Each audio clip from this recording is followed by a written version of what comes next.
Hello friend, this is Vikas Pandey and welcome to easytutsforyou.com। आज के इस ट्यूटोरियल में हम फंक्शन के बारे में पढ़ने वाले हैं। आज हम फंक्शन स्टार्ट कर रहे हैं। इसके बाद यहाँ से लेके कुछ कंटिन्यू वीडियो तक हम फंक्शन क्या होता है, कैसे इसे यूज़ करते हैं, कौन कौन सी कैटेगरी होती है, उनके बारे में पढ़ेंगे।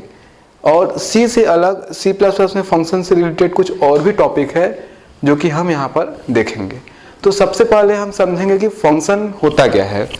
तो आज का हमारा टॉपिक है फंक्शन। फंक्शंस। तो फंक्शन जैसा कि हमें पता है कि जब हम प्रोग्राम बनाते हैं तो प्रोग्राम बनाते समय हमारे पास एक मेन प्रोग्राम होता है, एक मेन फंक्शन होता है जहां हम प्रोग्राम लिखते हैं। अभी तक हमने जो भी प्रोग्राम लिखा है मेन फंक्शन में ही लिखा है।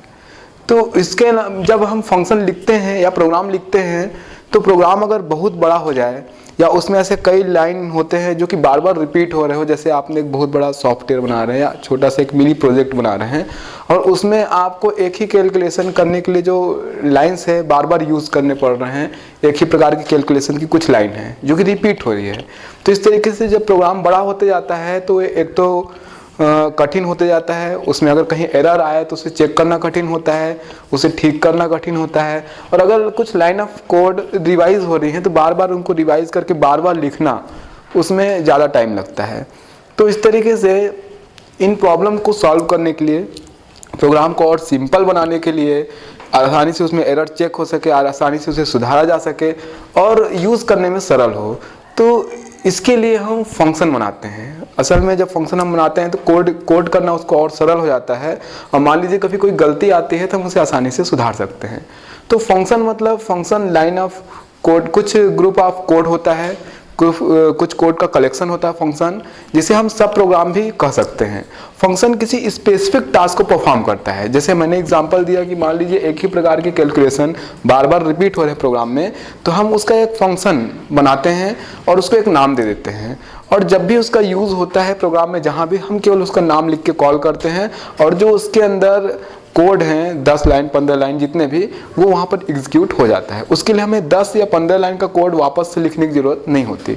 तो इस तरीके से जो फंक्शन होता है वो भी कलेक्शन होता है कुछ लाइन ऑफ कोड का या कुछ जो स्पेसिफिक टास्क परफॉर्म करने के लिए बनाए जाते हैं।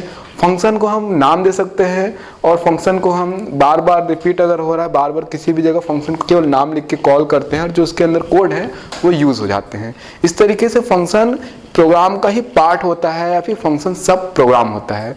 फंक्शन दो प्रकार के होते हैं जिसे हम आप देखेंगे। पहला होता है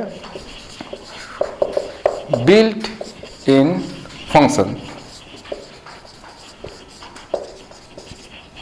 बिल्ट इन फंक्शन, और दूसरा होता है यूजर डिफाइंड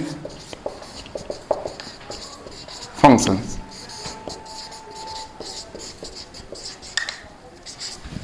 तो इस तरीके से बिल्ट इन फंक्शन और यूजर डिफाइंड फंक्शन दो प्रकार के फंक्शन होते हैं जिसे हम प्रोग्राम में यूज करते हैं। तो यहाँ पर देखिए बिल्ट इन फंक्शन और यूजर डिफाइंड फंक्शन में क्या अंतर है। हम प्रोग्राम में जब इन्हें यूज़ करते हैं तो किस तरीके से इनका यूज़ किया जाता है, एक एक करके समझते हैं। सबसे पहले built in function. Built in function के बारे में बता दो। Built in function library function होते हैं जो कि यूज़र द्वारा डिफाइन नहीं किया जाते। ये ऑलरेडी पहले प्रोग्राम में ही, प्रोग्राम के हेडर फाइल में डिफाइन किए होते हैं, हम केवल इन्हें यूज़ करते हैं। बिल्ट इन फंक्शन का अगर एग्जाम्पल दूँ तो क्लियर स्क्रीन, गेट ch, ये सभी बिल्ट इन फंक्शन के एग्जाम्पल है जिसका यूज़ हम प्रोग्राम में करते हैं। क्योंकि हम जब भी हमने प्रोग्राम बनाया है इससे पहले तो हम उसके ऊपर हेडर फाइल का यूज़ करते हैं।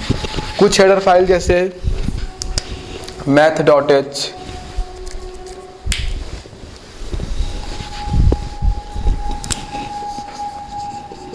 math.h या फिर conio.h, process.h और भी हेडर फाइल हैं। कुछ हेडर फाइल, बहुत से हेडर फाइल्स हैं C++ में जिनमें ये फंक्शन डिफाइंड होते हैं। हम जब इन फंक्शन को यूज़ करना होता है प्रोग्राम में, तो इन हेडर फाइल को प्रोग्राम की शुरुआत में इंक्लूड करते हैं और उसके बाद हम उनके फंक्शन को प्रोग्राम में यूज़ करते हैं।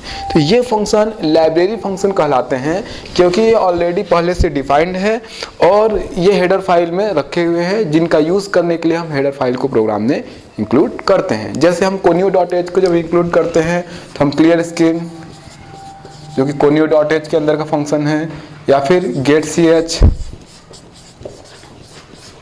इन सभी फंक्शंस का यूज़ हम करते हैं।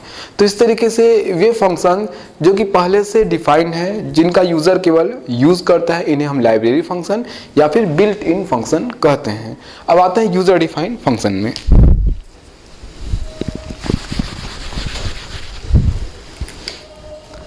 यूज़र डिफाइंड फंक्शन का मतलब ऐसे फंक्शन जिन्हें यूज़र डिफाइन करता है। जैसे कि हम मेन फंक्शन के बारे में बात करते हैं। पहले मेन, जब हम प्रोग्राम बनाते हैं तो प्रोग्राम बनाते समय हम मेन फंक्शन का यूज़ करते हैं। मेन फंक्शन भी एक यूज़र डिफाइंड फंक्शन है। चूँकि मेन फंक्शन क्या वर्क करेगा, या मेन फंक्शन जब एग्जीक्यूट होगा तो किस तरीके का प्रोग्राम का एग्जीक्यूशन होगा, ये हम तय करते हैं इसके अंदर कोड लिख के। जब प्रोग्राम एग्जीक्यूट होता है तो वो सबसे पहले मेन फंक्शन से ही स्टार्ट होता है और इसके अंदर लिखा गया जो प्रोग्राम है वो एग्जीक्यूट होने के बाद एंड पर, वो मेन फंक्शन के एंड पे जहाँ कर्ली ब्रेसेस क्लोज हुआ वहाँ पर प्रोग्राम एंड हो जाता है। इस तरीके से प्रोग्राम की स्टार्टिंग भी मेन फंक्शन से होती है और एंडिंग भी मेन फंक्शन पे लास्ट में होती है। तो इस तरीके से मेन फंक्शन हमारे प्रोग्राम का मेन पॉइंट है, जहाँ पर लिखा गया कोड एग्जीक्यूट होता है। लेकिन यहाँ पर जो मेन फंक्शन है ये भी यूज़र डिफाइन है, यानी इसके अंदर कोड हम लिखते हैं। लेकिन जैसा मैंने पहले बताया, अगर हम कोई एक बड़ा प्रोग्राम बना रहे हैं और उसके अंदर कोई लाइंस बार बार रिपीट हो रही है या प्रोग्राम बहुत बड़ा होते जा रहा है, तो अगर कोई गलती आती है उसे चेक करना, उसे सुधारना, ये सब कठिन होता है। तो प्रोग्राम को और सिंपल बनाने के लिए हम उन लाइंस को जो कि बार बार रिपीट हो रही है, जिनका यूज़ हमें प्रोग्राम में करना है, फंक्शन के रूप में डिफाइन करते हैं, उन्हें एक नाम दे देते हैं, ताकि जब भी उनका यूज़ हो, उन इतने ढेर सारे जो लाइंस है उनके बजाय हम वहाँ पर रिप्लेस करते हुए केवल उनका नाम लिखते हैं। मतलब मान लीजिए कि आपके पास एडिशन करना है, एडिशन में 5 लाइन्स है, तो आप उसका नाम दे दिए फंक्शन को ऐड, और मेन में हम केवल ऐड लिखेंगे तो वो जो कोड है वो एग्जीक्यूट हो जाता है। तो इस तरीके से हम प्रोग्राम को और सरल बना सकते हैं, उसे सब प्रोग्राम या छोटे पार्ट्स में डिवाइड कर सकते हैं। जैसे एग्जांपल, मान लीजिए ये हमारा मेन फंक्शन है मेन, और इसके अंदर हमने यूज़र डिफाइंड फंक्शन को हम कुछ नाम दे सकते हैं। जो भी नाम हम देते हैं, जैसे हम वेरिएबल बनाते समय कुछ रूल्स को फॉलो करते हैं कि वो डिजिट से स्टार्ट नहीं होना चाहिए, बीच में स्पेस नहीं होना चाहिए, वैसे उसको नाम देते समय हम ये रूल्स फॉलो करते हैं और फंक्शन को हम सुविधा अनुसार नाम दे सकते हैं। मान लीजिए हमने फंक्शन यहाँ पे बनाया हुआ है fun1 या fun2, इस तरीके से फंक्शन बनाया है। तो हमने इसको मेन में कॉल किया, क्योंकि जो फंक्शन होते हैं मेन प्रोग्राम से हम बाहर बनाते हैं, लेकिन उनको जब यूज़ करना होता है तो मेन प्रोग्राम में हम कॉल करते हैं। तो मान लीजिए हमने फंक्शन 2 बनाया हुआ, नाम दिया fun1 और fun2, तो फंक्शन को इस तरीके से हमने यहाँ पे कॉल किया और बाहर इसको डिफाइन किया हुआ है fun1, इसके अंदर कुछ कोड हैं, और इसी तरीके से fun2, और इसके अंदर भी कुछ कोड हैं ये। तो इस तरीके से जब प्रोग्राम एग्जीक्यूट होगा तो एग्जीक्यूशन कैसे होगा, सबसे पहले प्रोग्राम मेन से स्टार्ट होगा। मेन से स्टार्ट होने के बाद जब ये इस लाइन के पास पहुंचेगा जहां पे fun1 लिखा हुआ है, मतलब कि फंक्शन को कॉल किया गया है। तो चूंकि ये यूज़र डिफाइंड फंक्शन है, ये प्रोग्राम वहां पर, इसका प्रोग्राम का एग्जीक्यूशन जो कंट्रोल है वहां ट्रांसफ़र हो जाएगा जहां पर ये फंक्शन है। तो इस समय ये फंक्शन बाहर है, तो यहाँ पर आ जाएगा कंट्रोल। उसके बाद ये फंक्शन एग्जीक्यूट होगा और उसके बाद वापस से कंट्रोल प्रोग्राम पर लौट जाएगा। उसके बाद जब ये प्रोग्राम एग्जीक्यूट होते हुए दोबारा फिर फंक्शन पे आता है, मान लीजिए ये fun2 है, दोबारा यूजर डिफाइंड फंक्शन पे आता है, तो उसके बाद फिर ये यूज़र डिफाइंड फंक्शन को फंक्शन जहाँ पे होगा वहाँ पे इसका कंट्रोल ट्रांसफ़र हो जाएगा।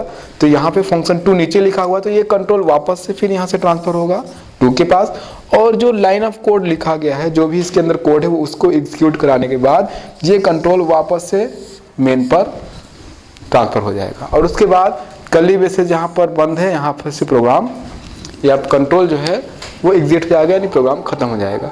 इस तरीके से जब हम यूज़र डिफाइंड फंक्शन बनाते हैं और मेन में कॉल करते हैं, तो जो प्रोग्राम का एग्जीक्यूशन होता है वो मेन फंक्शन से यूज़र डिफाइंड फंक्शन पे, फिर यूज़र डिफाइंड फंक्शन को एग्जीक्यूट करने के बाद मेन फंक्शन पे, इस तरीके से उसका कंट्रोल ट्रांसफ़र होते रहता है। तो इस तरीके से जब हम यूज़र डिफाइंड फंक्शन बनाते हैं और मान लीजिए यहाँ पे कोई एरर आता है तो फंक्शन 1 पे, तो हमको पता है कि इसका इतना ही कोड है, उसको आसानी से चेक किया जा सकता है, आसानी से उसे सुधारा जा सकता है, कंपाइल किया जा सकता है। अब जब प्रोग्राम में हमको फंक्शन 1 की ज़रूरत कहीं होगी तो हम केवल उसका नाम लिख के इस तरीके से कॉल करते हैं, बजाय कि उसकी इतनी ढेर सारी जो लाइन से लिखने की, मतलब हमको जो इसमें लाइन ऑफ कोड ढेर सारा उसको बार बार लिखने की ज़रूरत नहीं होती, तो इससे समय की भी बचत होती है। तो इस तरीके से फंक्शन को, यूज़र डिफाइंड फंक्शन को यूज़र अपनी सुविधा के अनुसार सुविधा के लिए बनाता है, जिसमें हम कुछ लाइन ऑफ कोड को कुछ एक स्पेसिफिक नाम देके रख सकते हैं जो कि स्पेशल टास्क परफॉर्म करते हैं, और इन्हें मेन फंक्शन में हम कॉल कर सकते हैं। तो आज की वीडियो में हमने देखा कि बिल्ट इन फंक्शन क्या होता है और यूज़र डिफाइंड फंक्शन क्या होता है। आगे की वीडियो में, हमने वीडियो में केवल फंक्शन का इंट्रोडक्शन देखा कि फंक्शन क्या होता है, कौन कौन से उसके टाइप होते हैं, कैसे इसे यूज़ करते हैं। आगे की वीडियो में अब हम यूज़र डिफाइंड फंक्शन को कैसे डिफाइन किया जाता है, कैसे उसे प्रोग्राम में यूज़ किया जाता है, उनकी कैटेगरीज कौन कौन सी होती है, उनके बारे में पढ़ेंगे। तब तक के लिए आप हमारी वेबसाइट easytutsforyou.com पे लॉगिन कर सकते हैं। तब तक के लिए बाय।